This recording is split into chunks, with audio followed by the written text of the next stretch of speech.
Desfraude, um dos grandes desafios enfrentados aí na primeira infância. Afinal, devo me preocupar? É importante observar os sinais? Quais são esses sinais? O que fazer?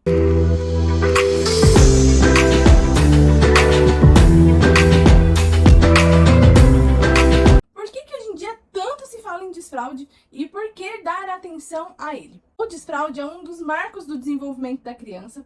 Quando a criança atinge ali por volta dos seus 2 anos e meio, 3 anos, é o momento em que a criança, geralmente, ela começa a apresentar os sinais de que está na hora de sair da fralda. Algumas crianças acabam saindo da fralda antes desse tempo, outras um pouco depois. Umas trazem um grande desafio ali nesse processo, outras acabam deixando a fralda de um dia para o outro. O que é importante nós pensarmos sobre esse assunto?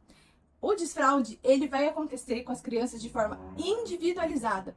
E por isso é importante nós pensarmos e prestarmos atenção nos sinais que a nossa criança especificamente apresenta, para que nós possamos então desenvolver alguns manejos aí de como facilitar esse processo. E caso a criança ela ainda tenha uma dificuldade com questões sensoriais, questões comportamentais, como frequentemente acontece em crianças que estão dentro do transtorno do espectro autista, algumas habilidades, algumas atividades vão ter que ser preparadas ali de forma mais específica para que a gente consiga atingir o objetivo, então, para que esse desfraude aconteça. Então, o primeiro passo para que nós possamos pensar aí na possibilidade do desfraude é se a criança ela apresenta sinais de prontidão. O que seriam esses sinais de prontidão? A criança que se isola em um canto quando ela vai fazer o cocô. A criança que tem um controle postural, muscular. Então, se a criança ela começa a perceber ali que tá fazendo cocô e você percebe que ela faz um pouco de força, ou que ela fica mais tensa, para algumas crianças que têm um pouco de dificuldade em relação a isso. Ou se são crianças que simplesmente o cocô e o xixi saem e como se elas nem dessem atenção. Opa, isso é um sinal de alerta aí, de um sinal de prontidão que não está muito claro. Então, esse controle muscular, postural, ele é extremamente importante. A criança que se incomoda quando a fralda tá suja, então ela até às vezes não percebe tanto, não faz tanto esse controle muscular, isso ainda tá um pouco em desenvolvimento ainda, mas ela já fica incomodada, aponta pra fralda que quer trocar, ou então ela não quer sentar depois que faz o cocô. Isso também são alguns sinais que nós podemos observar na criança. Criança que ela tem alguma necessidade de incômodo, de demonstrar o incômodo em usar a própria fralda,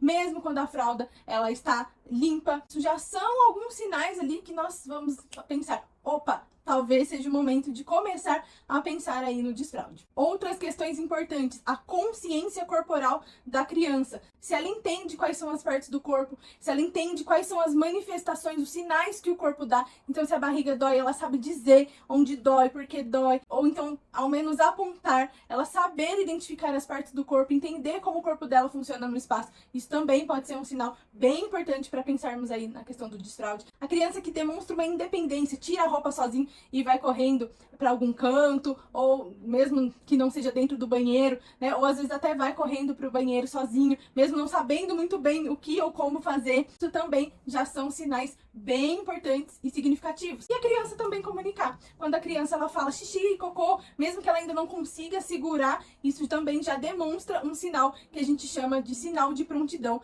Então, esses são os primeiros passos para ligarmos aí a anteninha para que nós possamos pensar em quais serão os próximos passos. Após identificar esses sinais, existem algumas estratégias que nós podemos pensar. Lembrando que cada criança é única, cada criança vai levar um tempo para que esse desfraude aconteça. Depende muito de quais os sinais, de qual a quantidade de terapia que essa criança faz, se em caso vocês repetem o que está sendo feito na terapia, enfim, são vários fatores. Uma criança ela pode demorar de 1 a 2 meses ali no início para conseguir realizar esse desfraude de forma funcional.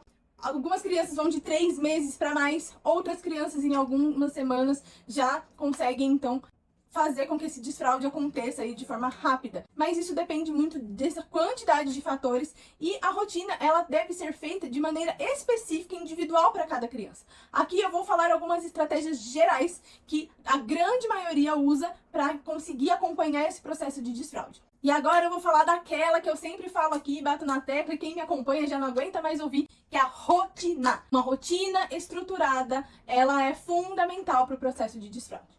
Geralmente as crianças elas têm um funcionamento do corpo de uma forma muito organizada e sistemática, principalmente se a alimentação e o sono, que nós falamos no vídeo anterior, ela está bem alinhada e bem adequada. Então isso vai ajudar também nesse processo de criar essa rotina para o desfraude. Geralmente a criança vai ter o seu horário de se alimentar, fazer o cocô, então a gente perceber essas nuances, né, esses sinais que a criança nos dá, inserir isso dentro de uma rotina pode facilitar nesse processo. A criança ela precisa de constância, repetição e fazer isso várias vezes.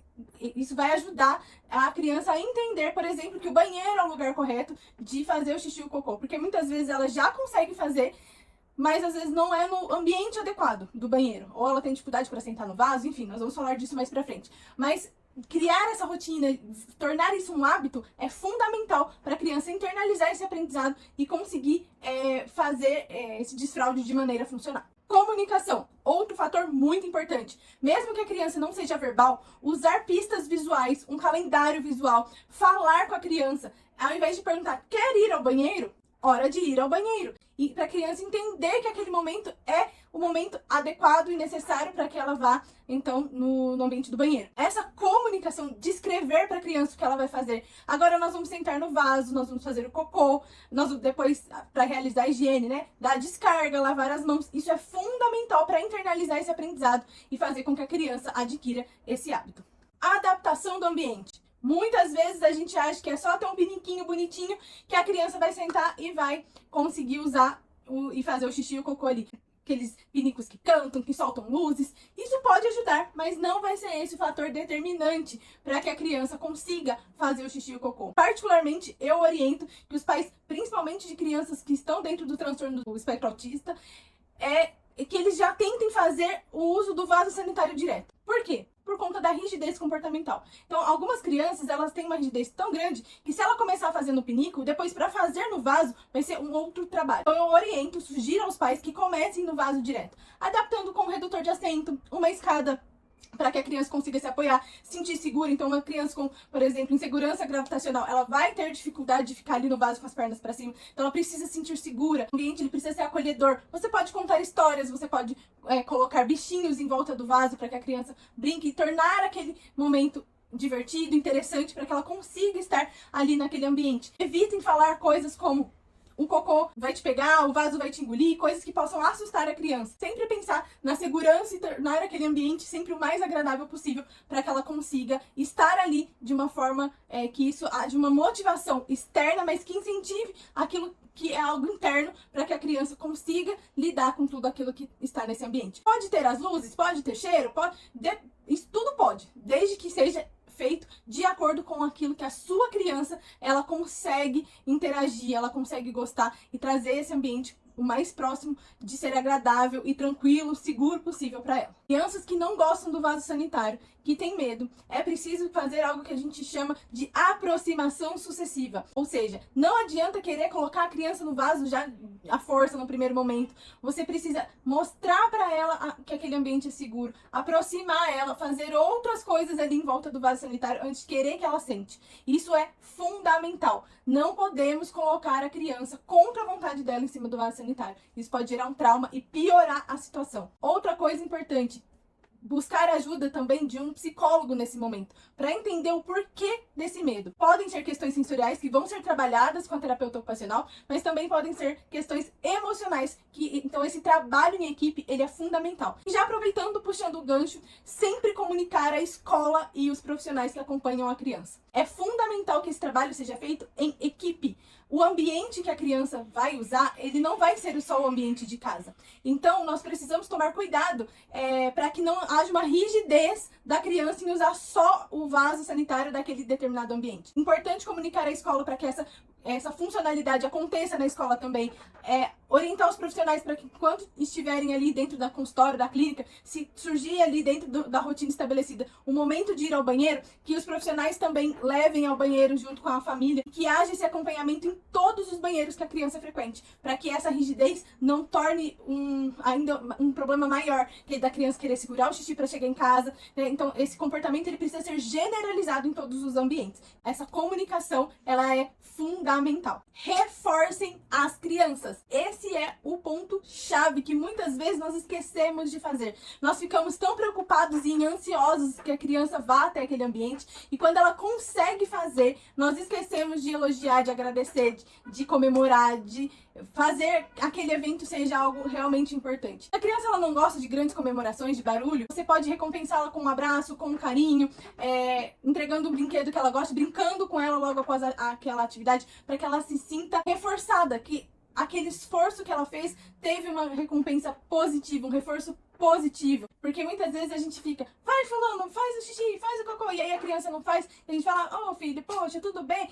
Ou então briga com a criança, a gente tá dando um monte de reforço negativo. Então nós temos que reforçar positivamente a criança, elogiar, dar abraço, fazer festa, trazer essa sensação pra criança de que ela fez algo bom, para que esse comportamento ele aconteça mais vezes. Ela tenha motivação para reproduzir isso em todos os momentos. Isso é fundamental também nesse processo de desfraude. Não podemos esquecer.